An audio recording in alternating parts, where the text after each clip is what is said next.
Então, a gente está começando a nossa série do Advento, e Advento nada mais vem do latim, da palavra latim, que gerou o verbo advir em português e o verbo vir.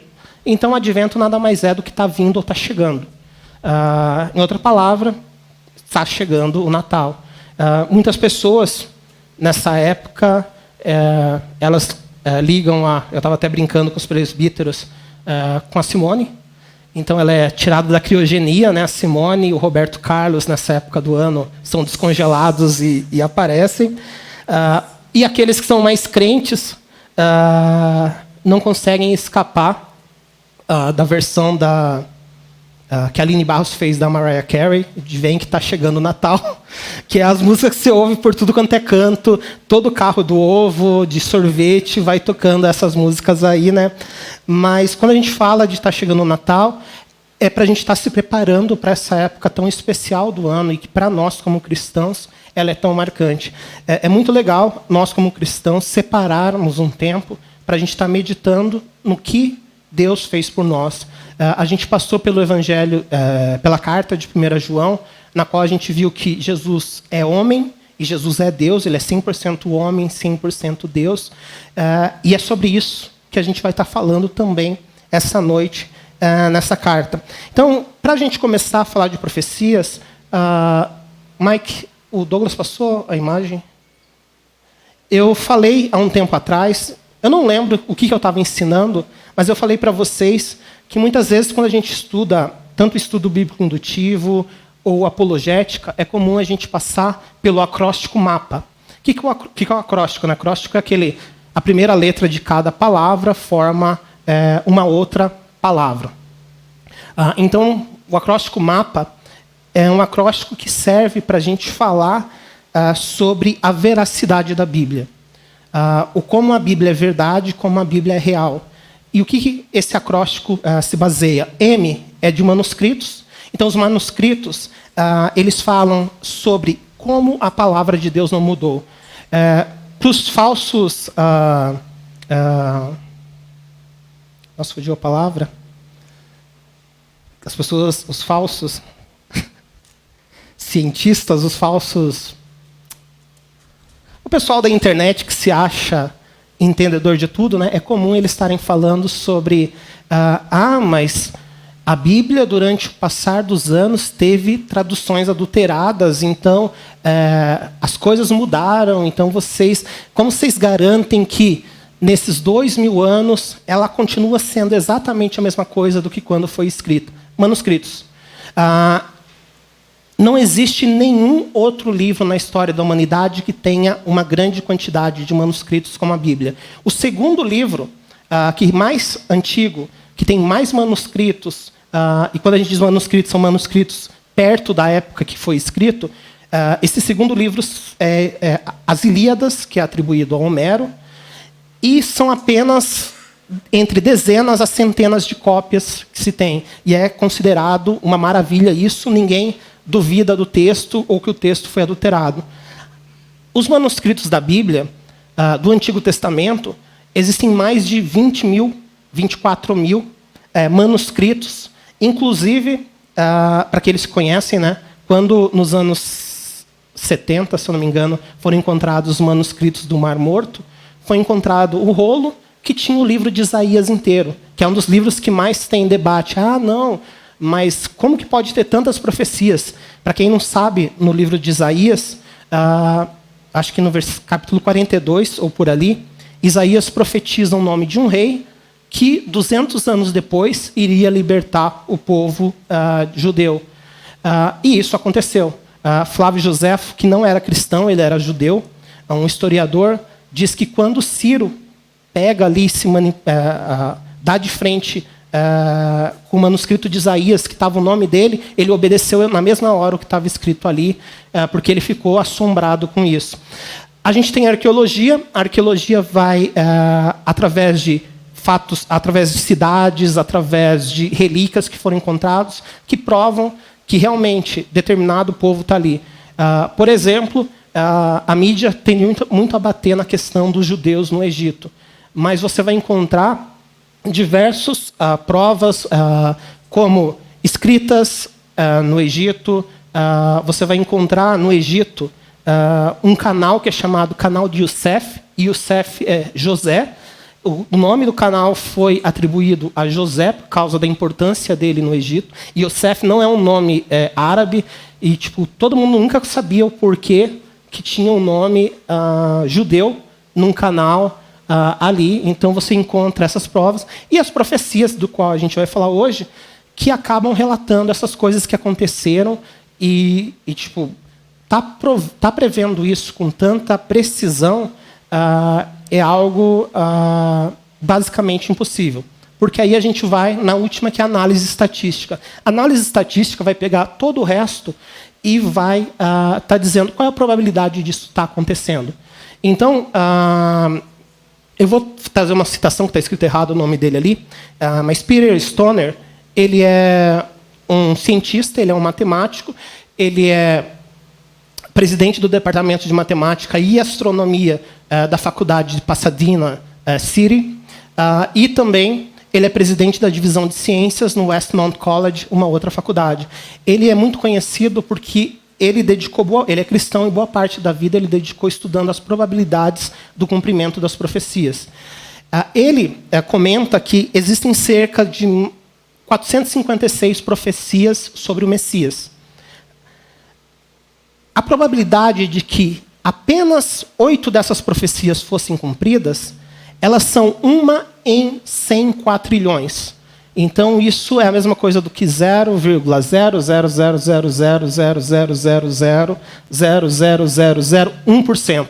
Ou seja, quase nula a probabilidade de cumprir apenas 8 profecias. E Jesus cumpriu 332. Aí você vai falar, mas como que assim, 1 em 100 quatrilhões, como que ele consegue fazer uma matemática? Eu sou engenheiro, como eu disse anteriormente, eu estudei estatística na faculdade, apesar de eu não gostar dessa parte. Eu tive que estudar novamente estatística no meu mestrado e no meu doutorado. Continuei não gostando, mas tem algumas coisas básicas em estatísticas que quando você começa a combinar probabilidades, você multiplica essas probabilidades. O que eu estou dizendo? Essa profecia diz sobre uma criança que nasceu na cidade de Belém. Qual é a chance de você acertar a cidade que uma criança nasce? Eu joguei ali no chat GPT para descobrir quantas cidades existem em Israel e disse que é 74. Eu vou botar 75 para facilitar cálculos matemáticos. Então, eu tenho uma chance em 75 de acertar hoje onde uma determinada criança nasceria. Agora, a chance de eu acertar o sexo da criança, que é ou menino ou menina, é 1 em 2. Então, 75 vezes 2, 150. Eu tenho uma chance em 150. Você fala, mas 1 em 150 para 100 quatrilhões. E de eu acertar que essa criança seria primeiro-ministro, já que não existe rei em Israel hoje, qual é a chance dessa criança específica se tornar primeiro-ministro de Israel? Eu teria que saber quantas crianças nascem. Nascem cerca de 200 mil crianças por ano em Israel. Então, é uma chance em 200 mil. Se eu multiplicar 200 mil por 75, isso vai dar 30 milhões. Então, 30 mil vezes 1.000, uma chance em 30 milhões. E aí, se eu coloco qualquer outra probabilidade ali, qual é a chance de que essa criança seja o primeiro filho de uma mãe? Vamos supor que 10 mil dessas 200 mil crianças foram o primeiro filho. Então, 300 milhões vai passar 3 bilhões, 3 trilhões. Uma chance em 3 trilhões, só com 4 suposições que eu fiz de eu acertar. Então, para olhar como é difícil você começar a juntar isso, Jesus cumpriu 332. Se a gente faz a probabilidade disso, é mais do que o número de elétrons no nosso universo. O número estimado de elétrons no nosso universo. Essa probabilidade é muito pequena. É 1 sobre esse valor, né? Então, por que eu estou falando isso? Porque a gente vê que, através disso, a gente conhece a veracidade da Bíblia e a importância das profecias. Depois, se você quiser, pode estar tirando. Mas hoje a gente vai estar eu estou trazendo inicialmente essa profecia no livro de Miqueias, porque, particularmente para mim, acho que é uma das que eu mais gosto sobre o nascimento de Jesus. Miqueias, ele foi contemporâneo de Isaías e de Oséias também. Então, isso que ele escreveu aqui foi escrito 700 anos antes de Jesus nascer. Então, ele previu isso, na verdade, de 700 anos dele estar nascendo. E o livro de Miqueias é interessante porque ele começa a intercalar, como em outros livros proféticos, a ira divina e o julgamento por causa do povo de Israel, que tinha desobedecido a Deus, tinha se voltado para falsos deuses. A gente estudou nos livros de Ageu, de Abacuque, tempos atrás, sobre como o povo estava na idolatria, a ponto de alguns reis sacrificarem os seus filhos no templo de Deus. E então, era algo abominável. Então, Deus prometeu que ia trazer um julgamento. Só que Miqueias intercala com o amor, a misericórdia e a graça de Deus. Ele fala, vai acontecer isso, mas Deus vai trazer libertação. E essa libertação que Miqueias fala vem através do Messias. E nesse capítulo específico, ele vai falar sobre o Messias e sobre de onde ele vai vir. Então, no versículo 2, diz assim: mas tu, Belém Efrata, embora pequena entre os clãs de Judá, de ti virá para mim aquele que será o governante sobre Israel. Suas origens estão no passado distante, em tempos antigos. Então, Miqueias, ele começa a profecia dizendo que um rei, um governante, que é o Messias, se a gente ler o restante do livro de Miqueias, ele ia nascer na cidade de Belém. Ele usa o nome Belém Efrata, mas Belém Efrata é Belém da Judéia, é outra maneira de estar chamando a cidade. E é interessante, porque Belém significa casa do pão. Beth, ou Bet, né, que a gente vê bastante em nomes da Bíblia, significa casa. Então, Betel, casa de Deus. Belém, Bet, Helém, casa do pão. E eu acho um título incrível para a cidade na qual Jesus nasceu, porque se a gente for em João 6:48, eu vou estar lendo esse verso, Jesus tem uma famosa citação sobre ele ser o pão da vida. Então, João 6, do 48 ao 51, Jesus disse assim: eu sou aquele que crê... 48. Eu sou o pão da vida. Os seus antepassados comeram o maná no deserto, mas morreram. Todavia, aqui está o pão que desce do céu, para que não morra quem dele comer. Eu sou o pão vivo que desceu do céu. Se alguém comer deste pão, viverá para sempre. Este pão é minha carne, que eu darei pela vida do mundo. Jesus se auto-intitula como o pão da vida. E é interessante quando a gente pensa que a cidade da qual ele veio é Betel, a casa do pão. É algo muito significativo, porque Jesus diz que lá no deserto, eles, durante o êxodo, eles receberam o maná, né, que era chamado o pão do céu, para sobreviver nesse tempo ali. O povo reclamava para Deus porque estava com fome, aí Deus enviou o maná lá para eles. Mas essas pessoas comeram, saciaram a fome por um tempo e morreram depois. Jesus diz, não, eu sou o pão da vida, que quem comer vai ter a vida eterna. É legal porque aqui na Calvary a gente sempre faz a ceia no fim dos cultos, né? E Jesus, durante a ceia, diz, este é o meu corpo, né? Ele utiliza o pão como mais uma simbologia para nos estar lembrando que através desse alimento, que é Jesus, que nós temos a vida eterna. E ele não apenas diz que ele dá a vida eterna, né, que quem comer vai viver para sempre, mas ele diz que ele é o pão que dá a vida pelo mundo, já prevendo, né, a crucificação e a ressurreição dele para os nossos pecados. Além disso, Belém era uma cidade pequena, mas ela tinha um certo, digamos, valor emocional para os judeus, porque um outro menino que se tornou rei nasceu em Belém, que é Davi. Davi não apenas nasceu em Belém, mas ele foi consagrado como rei, né, ungido como rei pelo profeta Samuel, na cidade de Belém também. Então era algo muito significativo. Por quê? Porque se a gente olhar logo depois, ele diz que era de Belém Efrata, e ele diz, de ti virá para mim aquele que será governante sobre Israel. Então mais um rei vai estar vindo da cidade de Belém. E ele diz que suas origens estão no passado distante. Quando ele fala das origens estar no passado distante, a gente pode remeter aos antepassados de Jesus. quem são esses antepassados de Jesus, que é da qual tanto Maria quanto José se tornam descendentes, né? A gente podia falar de Abraão, de Isaac e de Jacó, mas mais especificamente parece que ele cita aqui Davi, porque ele diz que é um rei, e esse rei tem as suas origens no passado distante. Então, para você normalmente ser rei, você precisa vir da linhagem real. É difícil alguém que não venha de uma linhagem real se tornar o rei de uma hora para outra, né? Em alguns países, até mesmo quem se casa com o rei ou com a rainha não recebe esse título de rei ou de rainha, porque apenas aquele que tem no sangue real é que vai poder seguir ali. Então, a gente já vê uma alusão e dizendo, alguém da família de Davi, da linhagem de Davi, vai se tornar rei e vai nascer nessa cidade de Belém. E aí, mas qual é o lance em falar, tá, beleza. Hoje tem 75 cidades ali em Israel. Talvez naquela época tivessem menos. Nem era tanta cidade assim para você adivinhar de onde viria esse rei, esse Messias. Nem é tão difícil assim. A questão é que José e Maria não moravam em Belém. José e Maria eram de Nazaré. E a distância de Nazaré para Belém é 150 quilômetros.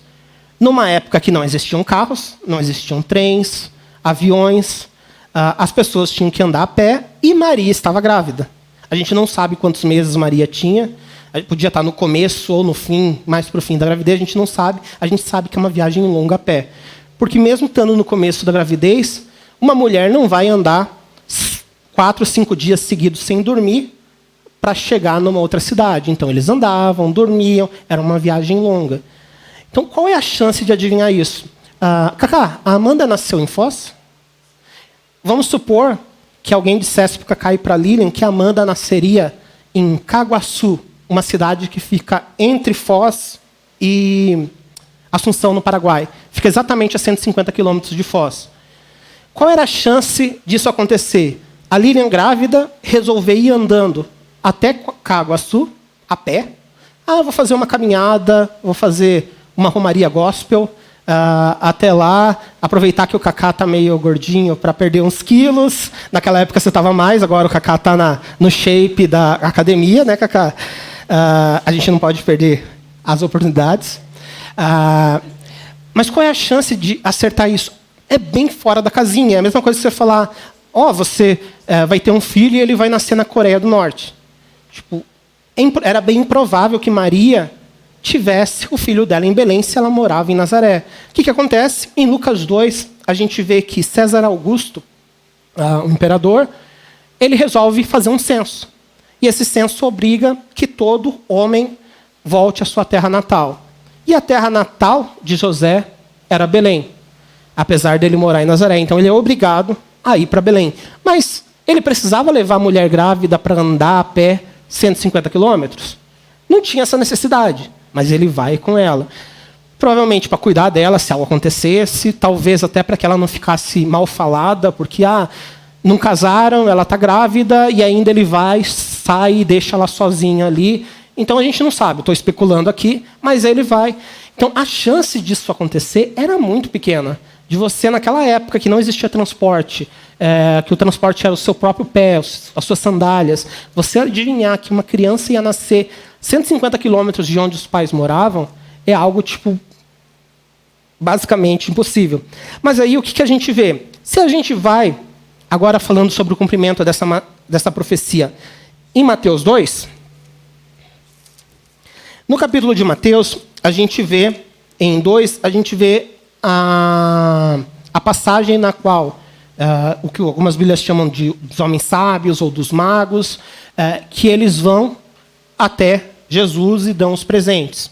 No versículo 1 e 2, diz assim de Mateus 2: Depois que Jesus nasceu em Belém da Judéia, nos dias do rei Herodes, magos vindos do Oriente chegaram a Jerusalém e perguntaram: Onde está o recém-nascido rei dos judeus?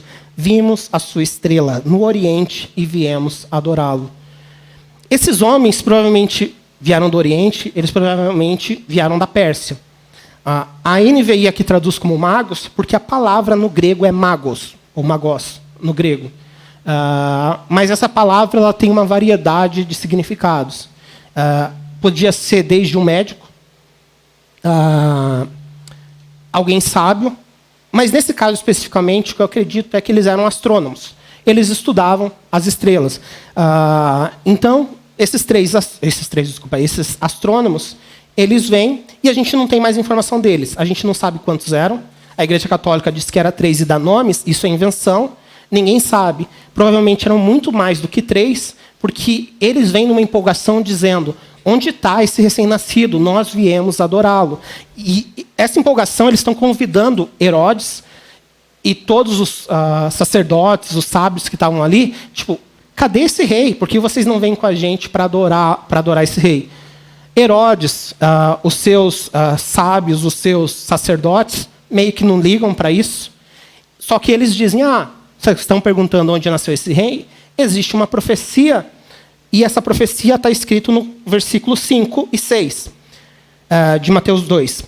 Eles responderam: em Belém da Judéia, pois assim escreveu o profeta. Mas tu, Belém, da terra de Judá, de forma alguma és a menor entre as principais cidades de Judá, pois de ti virá o líder que, como pastor, conduzirá Israel, o meu povo. Eles fazem um resumo do que está escrito entre Isaías 5, 2 até o 5, dizendo: o profeta disse que o Messias, eles sabiam que essa passagem era do Messias, o Messias vai nascer em Belém de Judá. Então, se vocês estão procurando ele, vocês vão lá. Mas nem Herodes, nem esses sacerdotes que eram judeus se ofereceram para ir junto. Herodes só falou: se você encontrar ele, me avisa. Obviamente com segundas intenções. Herodes temia que esse rei se tornasse um rei maior do que ele e ele perdesse o seu reinado. O que acontece? Esses sábios, eles seguem uma estrela, a estrela para em cima da casa onde Jesus está. Eles entram na casa, Jesus não estava numa manjedoura nessa hora, ele estava dentro da casa. Então eles entram dentro da casa e aí eles oferecem os presentes, ouro, incenso, mirra, e adoram Jesus naquele momento. E é interessante essa parte, porque apesar deles virem da Pérsia, aí você pode pensar, eles poderiam ser politeístas, eles convidam judeus para estar adorando. E eles sabiam que os judeus apenas adoram a Deus e ninguém mais. Então eles estão declarando o Messias é Deus. E eles estão convidando o Messias para ser adorado. E você não vê os sacerdotes de forma alguma contestando isso. A gente não adora ninguém a não ser Deus. Eles sabiam que o Messias era Deus. Mas parece que eles não acreditavam no Messias. Ou talvez, poder corrompe, como diz, né? Então a questão pelo poder fez com que eles não quisessem isso daí. E aí, alguns param para pensar, mas e o que essa estrela tem a ver? A gente não sabe exatamente, mas existe uma passagem em Números 24, acho que versículo 17, eu não vou estar lendo, mas se você puder colocar ali, que Balaão, que não era judeu, que era pagão, ele tem uma visão. E nessa visão fala de um rei que vai se levantar. Então, nessa visão, ele viu a estrela de Jacó e um cetro vai se levantar. Um cetro pertence a quem? Pertence ao rei. Então, um rei vai vir e vai conquistar. Então, a nação de Israel vai derrotar os seus inimigos. Então, Deus deu uma visão para um cara que era pagão, que era ímpio, mostrando que o povo dele ia ser derrotado pelos israelitas. Então, essa estrela de Jacó provavelmente pode ter uma conexão com a estrela de Belém, né? A estrela, por quê? Porque Jesus é descendente, é semente de Abraão, de Isaac e de Jacó. Então, acontece isso. Então, aqui a gente já vê algumas profecias se cumprindo, né? Como disse, a probabilidade cada vez vai ficando mais difícil. Aí o que acontece? Quando eles chegam, todos empolgados, tudo isso, Herodes espera ver que os sábios não respondem ele. Herodes fica bravo, provavelmente com medo também. O que ele faz? Ele manda matar todos os meninos abaixo de 2 anos na região de Belém e os arredores ali na Judéia. Por que ele manda fazer isso? Porque a profecia dizia que o Messias, que o rei, viria de Belém. Então ele manda matar todo mundo. Só que, eu não vou ler aqui, mas se vocês forem no versículo 13 ao 15, o que diz? Um anjo aparece para José e diz, fuja, porque Herodes vai mandar matar essas crianças. E no final do versículo 15, é interessante, Mateus 2,15, porque diz assim, e assim cumpriu o que o Senhor tinha dito pelo profeta, do Egito chamei o meu filho. Quem que disse isso? Oséias. Isso daqui está escrito em Oséias 11:1. Em Oséias 11:1, que traz essa passagem, fala sobre como esse Messias estava vindo, por alguma razão, do Egito, ele estava sendo chamado do Egito. Então a gente vê mais uma profecia cumprida e, por coincidência, da mesma época da profecia de Miqueias e das profecias de Isaías, que foi dito por Oséias. Então a gente vê isso e, um pouquinho mais para frente, a gente vê mais uma profecia sendo cumprida, que é uma profecia que está em Jeremias 31, que diz sobre Raquel estar lamentando o choro das suas crianças, que é uma clara referência a Herodes ter mandado matar os meninos e o grande pranto que houve ali na região de Judá. E eu acho interessante, eu acho curioso, na verdade, porque isso me lembra muito a história de Moisés. Porque Moisés, o que aconteceu quando Moisés nasceu, o faraó, com medo do número de judeus que estava ficando muito grande, ele manda matar os meninos também, judeus. E aí acontece, então, vai lá a mãe de Moisés, joga ele num cesto num rio, fazem todo o esquema para chegar à filha do faraó. Aí eles veem a filha do faraó, a menina, a irmã de Moisés, vê, então chama a mãe para ser a criada, a ama de Moisés. Então a gente vê toda essa história, mas a gente vê novamente crianças sendo mortas. Para mim, isso daqui aparenta como uma estratégia de Satanás, tentando impedir o cumprimento da profecia. Porque desde Gênesis foi dito que da semente da mulher, que da descendência da mulher, a cabeça de Satanás seria esmagada, a cabeça da serpente seria pisada.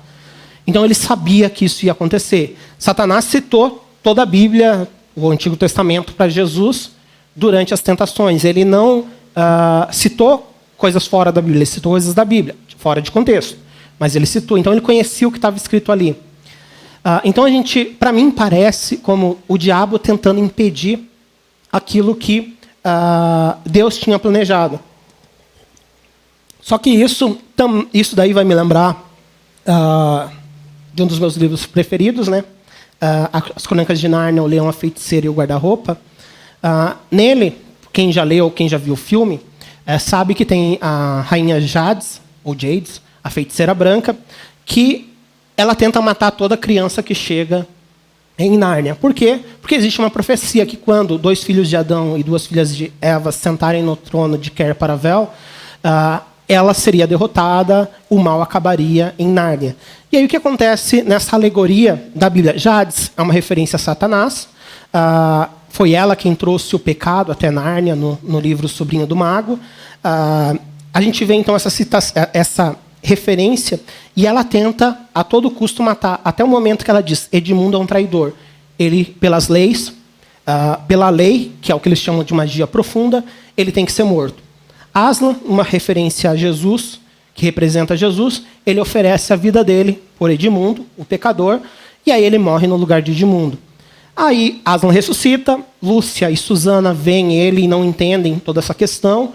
Elas falam, a gente viu a bruxa matando você. Aí ele diz assim, a feiticeira, ela podia até entender o que foi escrito na magia profunda, mas existe uma magia muito mais profunda que vem de Deus, do imperador além dos mares. E ela não pode nada contra isso, que era a questão do o inocente, e o único inocente, quer dizer sem pecado, morrendo pela vida de um pecador, a morte seria revertida. E aí a gente vê Aslan revivendo e derrotando. Ou seja, não existe forma dela impedir aquilo que foi pré-determinado pelas profecias. Assim como não existe forma de Satanás tentar impedir o que Deus prometeu. E isso eu trago para tudo nas nossas vidas. Cada promessa que Deus deu para nós, E boa parte dessas promessas, elas estão aqui. Se você não tem recebido, você precisa ler. A gente tem a Bíblia à nossa mão. A gente tem ela no celular também. Eu recomendo vocês a lerem ela física aqui, porque tem um valor especial, livro físico. Eu tenho Kindle, mas nada como um livro físico para a gente estar lendo. Não tem como o diabo impedir aquilo que Deus quer fazer. Em Jó 42, depois de todas as tentativas de Satanás de destruir a vida de Jó, Jó termina dizendo, bem sei que tudo podes, nenhum dos teus planos pode ser frustrados. E é exatamente isso. O diabo não vai poder impedir aquilo que Deus planejou. A gente passou por 1 João. Em 1 João 4 diz, maior é o que está em você do que o que está no mundo. Jesus, que vive em nós, é maior do que o inimigo. Ele é Deus, ele é criador, o inimigo é criatura. Jesus é todo poderoso. Satanás tem o seu poder, sim, mas é um poder limitado. Ele não pode nada contra Deus e não vai poder frustrar. Ele pode tentar impedir, mas os planos não podem ser frustrados. Os planos de Deus não podem ser frustrados. E aí, ele fala além, terminando esse versículo aqui, além de ele falar sobre vindo um passado distante, a NVI traz o termo vem de tempos antigos. A sua origem está em tempos antigos. Eu não gosto muito dessa tradução. Eu prefiro a Almeida, Revista Atualizada, que é a minha Bíblia de infância. Então, eu decorei versículos dizendo regozijar-se-vos-á e coisas desse tipo, quando eu tinha meus 7 anos. Eu sei que é estranho. Tem palavras como irascível que ninguém usa, mas ganhei vocabulários. Mas por que eu digo que eu gosto? Porque essa palavra aqui no hebraico, para tempos antigos, a segunda, não é uma repetição de palavras, é uma palavra diferente que a palavra hebraico olam. O que essa palavra olam significa? Significa um tempo no qual a nossa mente não pode conceber.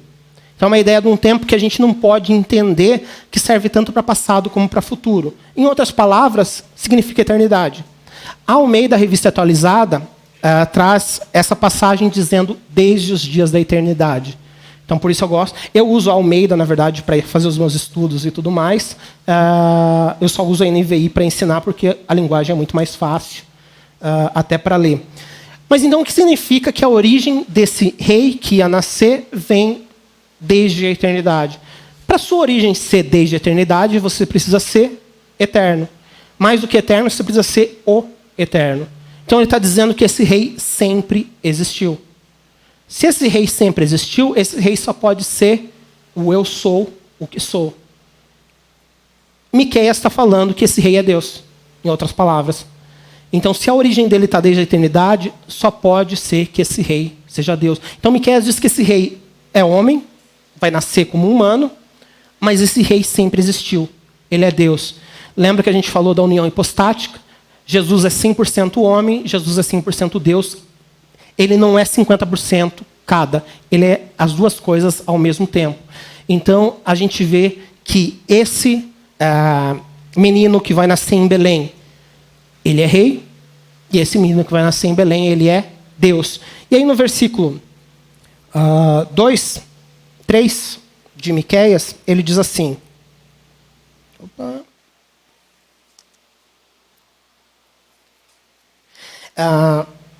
por isso os israelitas serão abandonados até que aquela que está em trabalho de parto dê à luz. Então o restante dos irmãos do governante voltará para unir-se aos israelitas. Então aqui, inicialmente, ele faz uma referência que os israelitas serão abandonados. Por quê? Porque os israelitas abandonaram a Deus, os israelitas estavam idolatrando outros deuses, estavam fazendo sacrifício para os outros deuses, e Deus falou que eles iam sofrer um punimento, uma punição. Mas aí, ele diz que isso vai acontecer até aquela que está em trabalho de parto dê à luz. Né? Então, quando uma mulher dá à luz, isso vai acabar. A gente tem que entender muitas vezes em profecias que existem profecias de um cumprimento só, profecias de mais de um cumprimento. Então, profecias que aconteceram no passado, mas ao mesmo tempo aconteceram com Jesus, e existem profecias com um tempo indeterminado, que elas começam num momento e terminam em outro. Essa é uma das profecias que começa naquele momento do qual Miqueias está falando, daqui a um tempo vai nascer essa criança, 700 anos depois, na verdade, é um bom tempo, né? Vai nascer essa criança, e quando essa criança nascer, vai acabar isso. Mas a ideia é que, com o nascimento de Jesus, parte do que ele estava falando que ia acabar era o exílio na Babilônia e na Síria. E isso acabou antes do nascimento de Jesus mesmo. Só que ele coloca uma segunda parte no versículo. Ele diz que os restantes, ou o remanescente dos irmãos israelitas, vão estar retornando. E essa palavra é uma palavra-chave nesse texto. Por quê? Porque quem já leu Romanos 11, em Romanos 11, Romanos 9 fala sobre o passado de Israel, Romanos 10 o presente de Israel, Romanos 11 sobre a restauração futura de Israel. Esse capítulo é um capítulo incrível, e ele diz que, Paulo diz assim, por causa que o povo de Israel rejeitou a Jesus, isso ainda no capítulo 10, o que aconteceu? Deus, por causa disso, Jesus chegou até nós que não somos judeus, chamados gentios. Então, a salvação chegou a todos nós, por quê? Porque os judeus rejeitaram. Mas ele diz que vai chegar um momento, em um determinado tempo, que a plenitude dos gentios, que parece ser uma referência a um número, que Deus conhece o número exato de pessoas que serão salvas, que ele vai voltar a abrir os olhos de Israel. E nesse momento, o que vai acontecer? Os israelitas, eles vão voltar-se para Jesus. E ele diz que eles vão ser salvos não por causa da lei, não por causa de sacrifícios, mas a partir desse momento, nessa restauração futura, quando a plenitude dos gentios chegar, os israelitas vão crer em Jesus e vão ser salvos pela graça, por meio da fé, assim como nós somos, eles vão se voltar a Deus. E Paulo diz que ele cita Elias, num determinado momento, quando ele estava lá lutando contra os profetas de Baal, né, naquela conversa, naquele diálogo, ele chega assim, fugindo, ele fala, Deus, eu sou o único profeta que sobrou. Eu sou o único homem de Deus que sobrou. E Deus dá uma cacetada nele. Como assim você diz que você é o único? Sempre vai haver um remanescente. Eu nunca vou deixar que pare de existir pessoas que me sigam. Então, hoje ainda existem judeus que seguem a Jesus Cristo. Hoje existem judeus que são parte desse remanescente. Mas vai chegar um dia que eles vão ser unidos juntamente com nós. E todos nós seremos salvos. Somos e seremos salvos pela graça, por meio da fé, não por obras, não por sacrifício. E aí ele termina nos versos 4 e o comecinho do 5, dizendo,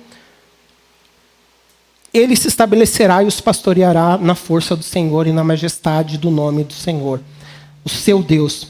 Eles viverão em segurança, pois a grandeza dele alcançará os confins da terra. Ele será a sua paz.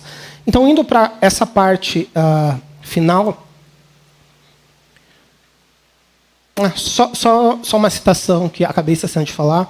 Então, quando Paulo está em toda a situação falando sobre a restauração futura de Israel, eu achei incrível isso. Eu lembro que eu estava em Londrina e eu pude traduzir o pastor John Bonner, que é o diretor do Bible College em Cajamarca, no Peru. Ele ensinou o livro de Romanos inteiro e foi algo assim, mind-blowing, assim, que sabe aquele meme que tem o cara e o átomo na cabeça, o universo inteiro. Foi algo realmente incrível. Isso sempre foi o plano de Deus. Deus não falhou com a humanidade. Deus não criou a humanidade e, de repente, a humanidade pecou, agora eu vou ter que ter um plano de escape. Esse sempre foi o plano.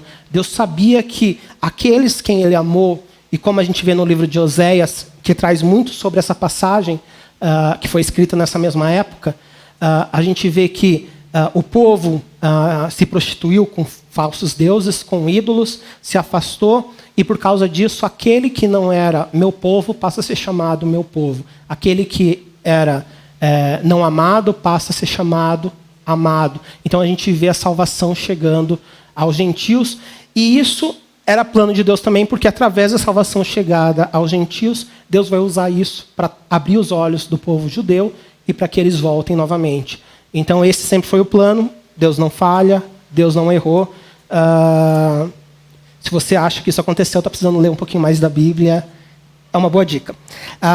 Então, quando ele diz aqui, nessa última parte, ele diz que além desse rei que vai nascer, ser um rei, né, esse menino que vai nascer ser um rei, na cidade de Belém, além dele ser eterno, ou seja, dele ser Deus, ele vai pastorear o povo.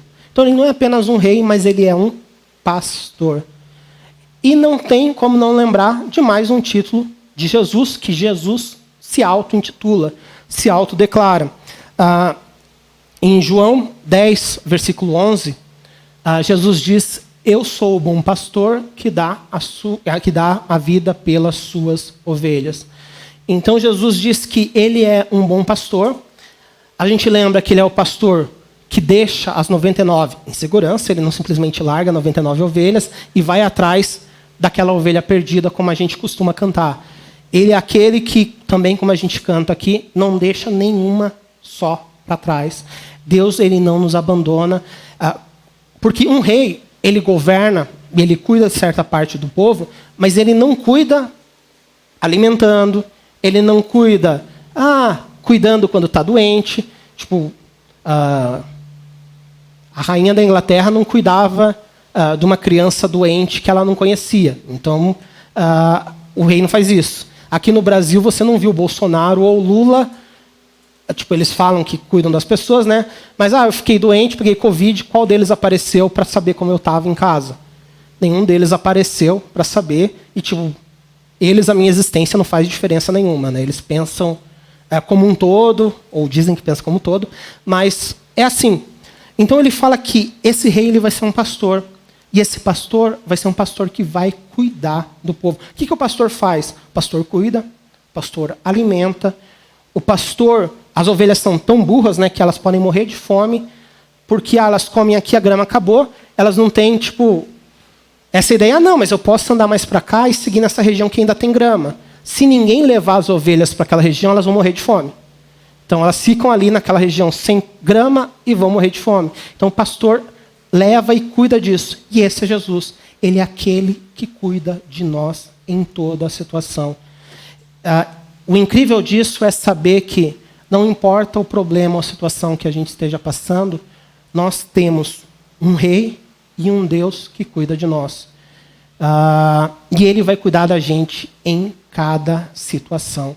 Então, Jesus, ele não apenas é rei, ele não apenas é Deus, mas ele é o pastor que cuida da gente. E ele diz que esse pastor está pastoreando na majestade, na força e na majestade do nome do Senhor. Em outras palavras, ele está dizendo que esse rei, que é um pastor, ele tem o poder, ele tem a majestade de Deus e ele vai estar cuidando a gente com esse poder e com essa majestade, com essa glória de Deus. Jesus é Deus. Essa criança que nasceu, ela é Deus. Ela não se tornou Deus no batismo, ela é Deus.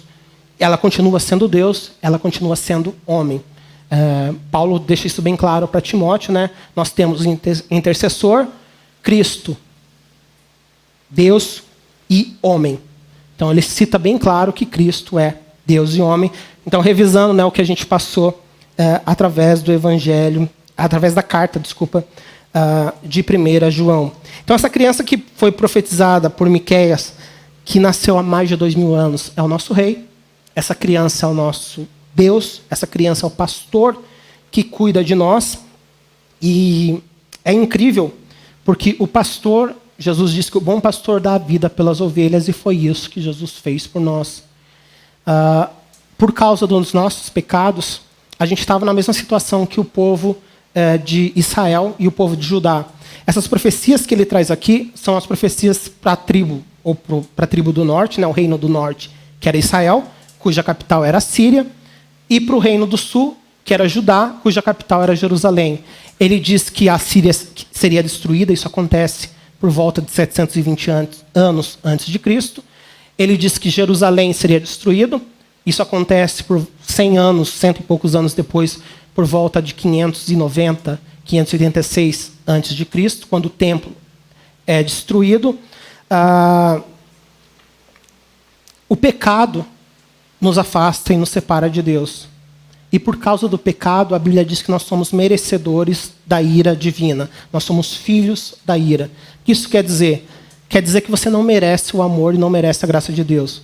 Você não merecia estar recebendo aquilo que Deus te dá, o cuidado que Deus te dá. Esse rei não precisava fazer nada disso por nós. Por quê? Porque nós falhamos com ele. E nós falhamos, eu estou dizendo, nós mesmos, porque diariamente a gente peca e o pecado nos afasta de Deus. Mas como eu disse no livro de Miqueias, é sempre intercalado a ira e o julgamento de Deus com a graça. E logo depois ele falar sobre o que ia acontecer com a Síria e com Jerusalém, o que ia acontecer com Israel e com as nações de Judá, o que ele diz? Ele diz que vai vir esse rei que vai trazer paz. Ele termina dizendo que esse rei não só vai trazer paz, mas ele será a sua paz. E isso é incrível. E para terminar, se você achava que num culto falando sobre profecias, sobre o nascimento, a gente não ia citar Isaías 9, vamos lá para Isaías 9. Como eu disse, eu gosto muito do texto de Miqueias, mas não tem como a gente não lembrar a passagem de Isaías 9, versículos 5 e 6, que diz assim, de 6 e 7, desculpa. Porque um menino nos nasceu, um filho nos foi dado, e o governo está sobre os seus ombros. Ele será chamado Maravilhoso Conselheiro, Deus Poderoso, Pai Eterno, Príncipe da Paz. Ele estenderá o seu domínio e haverá paz sem fim sobre o trono de Davi, e sobre o seu reino estabelecido e mantido com justiça e retidão, desde agora e para sempre. O zelo do Senhor dos Exércitos fará isso. Essa passagem, ela fala sobre essa criança que nasceria, o Messias, esse rei, e ela atribui alguns títulos. Então, ela começa também dizendo que essa criança é um menino, é homem, então ele vai nascer. Então, Jesus Cristo é homem, é humano, mas ele diz que essa criança tem alguns títulos. Um deles algumas pessoas dizem que é maravilhoso e conselheiro à parte, outros, eu particularmente acho que é maravilhoso conselheiro, porque ele coloca sempre palavras duplas ali. Mas de qualquer parte, Jesus é maravilhoso. E ele é o nosso maravilhoso conselheiro que nos aconselha e a gente pode recorrer a ele, não importa a situação que a gente está. Ele está sempre de ouvidos abertos. Ele é eterno, ele não dorme. O guarda de Israel, né, nunca dormitará, como diz o Salmo. Jesus Cristo está sempre presente. Ele, além de ser esse maravilhoso conselheiro, ele é chamado de Deus poderoso. Então a gente canta isso, a gente vai cantar essa música hoje, porque eles estavam ensaiando, o louvor estava ensaiando essa música. A gente canta que ele é Deus poderoso. Jesus Cristo não apenas é homem, mas ele é Deus. E ele é Deus poderoso. Ele pode todas as coisas. Não importa o quão difícil, não importa as mentiras que Satanás fale para você, você crê num Deus poderoso que te ajuda em toda a situação. Ele não apenas morreu pelo seu pecado, mas ele continua cuidando de você em todos os aspectos da sua vida. E isso é maravilhoso. Porque se Jesus só tivesse nos salvado, já seria maravilhoso. Mas não é um gnosticismo no qual a gente tem um Deus que não se importa com a gente. É um Deus que continua nos amando. Então não tenha vergonha de levar os seus pedidos diante a Deus achando que eles são pequenos. A Bíblia diz que não andem ansiosos, Filipenses 4, não andem ansiosos por coisa alguma, mas em tudo, com orações, ações de graças e súplicas, façam seus pedidos conhecidos diante de Deus. Então esse é o Deus que nós cremos que é poderoso. Ele é chamado de Pai Eterno, o Pai da Eternidade. Por quê? Porque ele é aquele que é eterno, suas origens são desde a eternidade e ele cuida da gente sempre como um pai. Mas ele também é o Pai da eternidade. Ele é Deus, ele criou toda a eternidade. Então, é esse Deus que criou toda a eternidade que vai cuidar da gente para sempre. E ele é príncipe da paz, por quê? Porque ele não apenas vai trazer paz, mas como Paulo diz em Efésios 2,14, ele é a nossa paz, a qual uniu judeus e gentios, quebrou o muro da separação que existia, e como diz aquela música antiga, ele riscou a cédula que era contra nós e cravou ela na cruz, nos libertando. Então Jesus ele pagou o escrito da dívida, que consistia em ordenanças, como diz a NVI, que era contrário a nós, né? Então, os nossos pecados, O salário do pecado é a morte. Então, o que a gente recebe por pecar é a morte espiritual. Além da morte física. Mas é uma morte espiritual. Mas Jesus pagou isso. Então, quando ele morreu na cruz e foi cravado lá em Cristo, não era em Cristo que estava escrito ali. Era o seu pecado, era o meu pecado que estava escrito ali. E ele cravou isso na cruz. E a Bíblia diz que ele anulou isso. Deixou de existir. Então, esse é o Jesus que nós cremos. Jesus, ele não apenas é o princípio da paz, mas ele é a paz que une judeus e gentios e que no fim dos tempos todos nós vamos estar glorificando esse menino que nasceu há mais de 2000 anos atrás, lá em Belém. Deus prometeu, aqui no finalzinho de Isaías 9, que a gente vai reinar para sempre.